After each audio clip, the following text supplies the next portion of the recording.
Hello, I'm the Nostalgia Critic Guy. Remember it so you don't have to. Guess what I just saw a trailer for? That's right, the next and pray to God last of the Paranormal Activity. You entertainment I don't have to see! Now, if you're like me, you probably rolled your eyes like the majority of the audience that saw this trailer. Which is funny because before, Paranormal Activity was the movie you had to fight to see. You had to call up your movie theater to have it played there in an ingenious marketing campaign. Now, we've seen it so much that we're sick of it. And for many, we're also sick of found footage films. Everyone I talk to says they're done with it. There's just nothing left. It's not a genre, it's a gimmick. And it needs to go out of style. Most people can't take the motion sickness camera in 2 dimensions, but now we're gonna add 3 to it? Dude, this needs to stop. But then again, there must have been something that drew us to this for such a long period of time. Were these really just cheap ways to make horror films with just a person holding a camera? To answer this, we gotta go back to when the whole found footage thing started, or at least when it started to get popular. That's with the Blair Witch Project. Now, chances are this kind of idea had been done before, but this is the first time it became a worldwide phenomenon. The hype for this movie was insane, but even from day one, people were split about it. Some say it was one of the scariest movies ever made, others say there were no scares at all. Some praised it as a new form of filmmaking, others saw it as a lazy, shaky cam mess. Whatever your thought process, the film was a big hit, inspiring dozens of other films trying something similar, and ironically, the sequel being nothing like the first one. You all know the setup. The whole film is being told from the point of view of a person holding the camera. And while it's debatable whether or not Blair Witch holds up, depending on who you ask, you can't ignore what it inspired. We went from 2 cameras to multiple cameras, quick edits to shots that take up the entire night, quality to really high-end quality. So this means that the art form must have evolved, right? Well, again, it depends on who you ask. While the imagery looked better, many say the quality of the scares was getting predictable, and the limitations too frustrating. There's always shaky cam, there's always people reacting to the camera like they've never seen one before. There's always a ton of comedy in the first half, and, of course, the characters always have to unrealistically film everything. Well, maybe not so unrealistically nowadays, but still, this is pushing it. It's understandable why people would start to get sick of this. Still, a large part of any genre is the limitations and the discipline you assign to it. In film noir, you know you're going to get heavy shadows and a dark, mysterious story. In romances, you know you're always going to get 2 people who share their emotions and their feelings to grow closer. So, why can't these limitations work for the genre of found footage? Now true, this has been used in comedies and dramas, so it's probably more appropriate to call it a subgenre, but it's still a distinct style with a distinct look that many filmmakers have added their own touch to. On top of that, while repetitive in many areas, it has opened up a new variety of scares.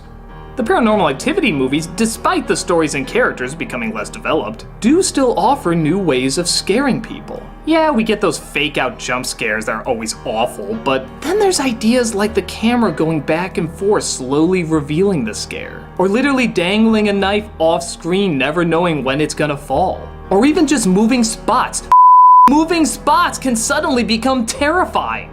It's this kind of simplicity that can get the biggest frights with the subtlest of actions. One of my favorite edits is in Paranormal Activity 2 when the daughter thinks something has taken over her mother. We get a scene of the mother about to confront her in a room, and then we just cut to the daughter crying on the phone, asking for help.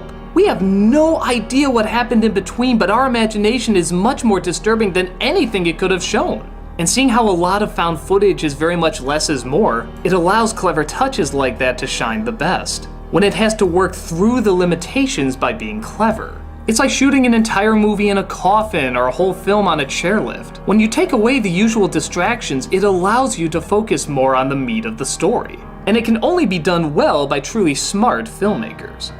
But with that said, a lot of times the style can be the distraction.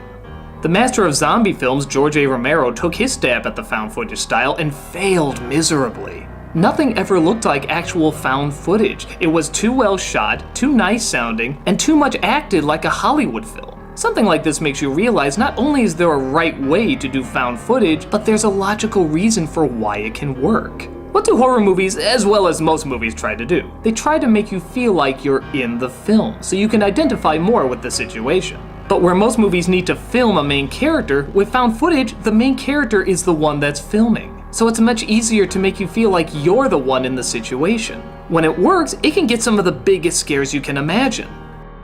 But the downside is people are much more critical, and rightfully so. Not believing the environment or characters in a found footage movie is 10 times worse than if you don't believe it in any other genre. Because the whole point is to make you feel like you're really there, and if the story characters or acting are so far-fetched that it knocks you out of that illusion, the film falls apart. The majority of the Paranormal Activity movies have good scares, but because they had to make them so fast, one every year, the stories got too silly for most people and the characters' choices became unrelatable. This is why the next film looks so bad, because rather than convincing us that they fixed the problems, they're throwing more gimmicks and more distracting visuals that are just looking fake now. They're trying to go bigger in a series that thrived on minimalism. But with that said, sometimes new twists can come from the most unlikely of places. Unfriended spends the whole movie on a girl's computer screen. This limitation allowed us not only to see the cost of living too much on social media, but also how unlikable most dumb teens in horror movies are. At first, you think you're supposed to like these people, like in most scary movies, but by the end you realize not only are you supposed to find them all revolting, but that teens in most scary films are usually revolting. It's a good way to use satire while also moving your story forward and upping the atmosphere. Again, using very little to achieve an awful lot.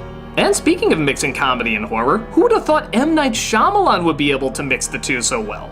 The Visit was a hit with both critics and audiences, and while it still has his awkward writing all over it, it did manage to create a scenario where you're both screaming and laughing both at the same time.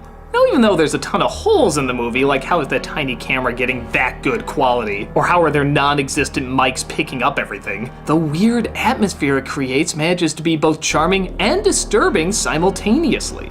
And the found footage style helps that. There's a scene where the grandma chases the kids under the house, and it's scary because you see literally what they see and therefore fear what they fear. But when you're further away from it like they are, you see she was just playing a game. Oh yeah, I guess we're kind of jumping to conclusions, right? The point of view of the camera blurs that line throughout the majority of the film, leaving the mystery tougher to figure out. The Last Exorcism was another great blend of horror and comedy, as a film group follows an exorcist who claims he's a sham, and we laugh at his clever ways of convincing mentally ill people that he's getting demons out of them. But when he comes across one that seems too real even for him, it's left to the viewer to decide whether the girl is actually possessed or not. There's no flashbacks, close-ups, or inner monologues to give you any clues. It's only what the camera picks up. It's another layer of limitation that actually helps the mystery of the storytelling. That is until the ending, but let's not go there. No, really, I'm telling the film not to go there. You were so good until then! Many of these movies I'm talking about are years old, but some of them are rather recent, meaning that there's still possibilities that can be done with this type of filmmaking. Can it get annoying? Yes. Do the limitations stunt the growth at times? Certainly. But clever filmmaking is clever filmmaking, and if someone has a twist on a popular idea, there's no reason to stop them. And if you can never get into them and the motion sickness is just too much for you, it's completely understandable. Everyone's gonna have a style or genre that's just not gonna grab them.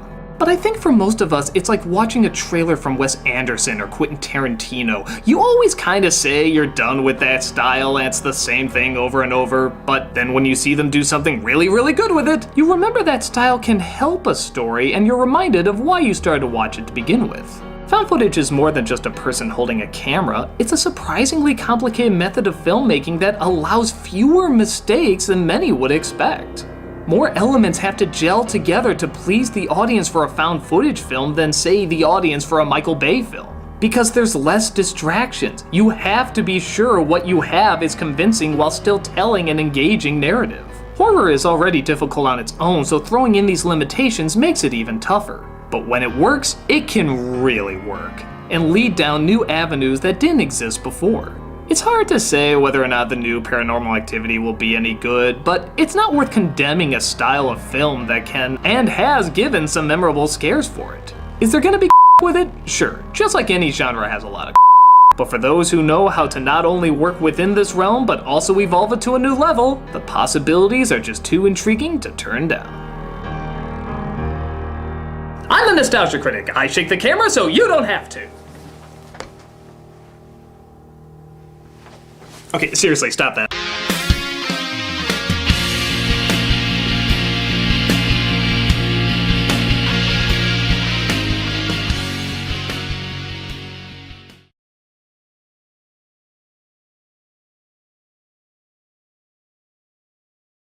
Hey, Doug Walker here doing the charity shoutout, and this week we are doing DuPage Pads. This is an organization that specializes in helping people who are homeless.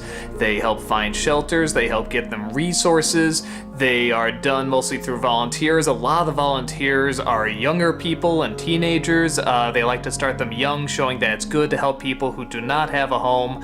And it isn't just adults, there's many families and young children. All of these people need a home, and they specialize in a place where the weather can just be brutal. This is in DuPage County, and the weather can either get extremely hot or it can get extremely cold. As many of you know, we have really bad storms here, and it can just get so tough. So this is an organization that tries its best to help give people a home, just a shelter, just something away from the harsh conditions that there can be out there. And they try everything they can to try and get these people back on their feet and try to find good resources and good people that can help them out. And they do everything that they can, and they have all sorts of fundraisers and events. They have something where they do a run for home, as they call it. They also have an auction called Taste for Hope, where all sorts of wonderful restaurants come in and donate their time and food, and I've been to a lot of these restaurants. They're good stuff. So it isn't just the bare minimum. They try everything they can to try and get these people a warm place where they can feel safe and they can feel secure. And you can definitely make a big difference in that. Any little amount helps. Please definitely check out their website and contribute to people who so deserve a warm place to feel safe.